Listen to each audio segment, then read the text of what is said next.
כן, אני יודע, אנחנו על זה. כן, כן, כולם כאן, כן, כל הצוות כאן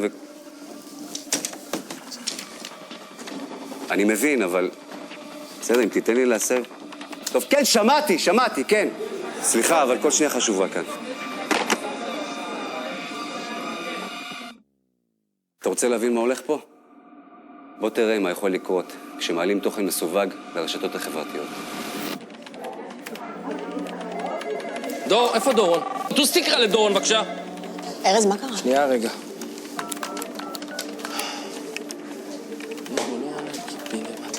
מה קורה, ארז?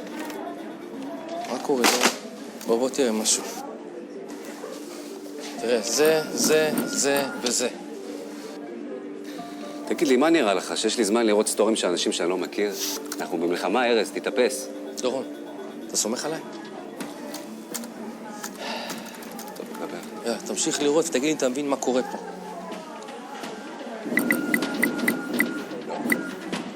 אוקיי, סבבה, אני אסביר. בואו, תהיו רגע איתי, תקשיבו לי. לפני שעתיים עליתי על איזה האקר מלבנון שעוקב אחרי הכוחות שלנו האלה. פרצתי למחשב שלו וניסיתי להבין מה הוא עושה. הוא כנראה קלט את זה, ומאז אני לא מצליח להגיע אליו. לחשב את המיקום הסופי שהם מגיעים אליו כדי לתקוף את הבסיס שלהם. בדיוק. יש לנו מיקום סופי של ההתמקמות שלהם? לפי מנחם הורוביץ שמשדר עכשיו בשידור חי, אז כנראה שכן. טוב, תשיגו לי דחוף את העורך של ערוץ 12. נירית, תשיג לי את מג"ד 101. חייבים להגיד לו לעוף משם. לא עונה. אין דבר כזה, מה זה לא עונה? תשיגו לי את המח"ט שלהם, דברו עם האוגדה, הם חייבים לעוף משם, זה ברור? הלו? הלו? דיברתי עכשיו עם מג"ד של תותחנים. ו? הוא אמר שהם לא מוכנים לזוז מהמקום. הסברת לו שחיזבאללה יושבים לו על האף? ברור שהסברתי לו. קרא לי חנוש של מחשבים, מתק את הטלפון. אני חושב שעליתי על משהו. לפי המל"ט שלנו, שמסתובב מעל האזור שלהם, אפשר לראות תזוזה של כוחות של חיזבאללה.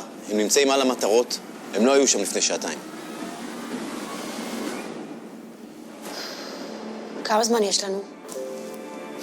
לפי הערכה שלי, יש להם לא יותר מ-60 שניות עד שהם מורידים אותם.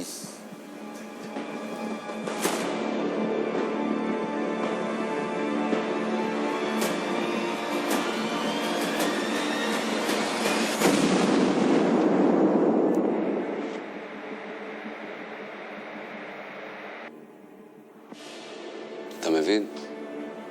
אם כולם היו עושים מה שחייבו אותם לעשות, היה לך את כל הזמן שבעולם, ואף אחד לא היה נפגע.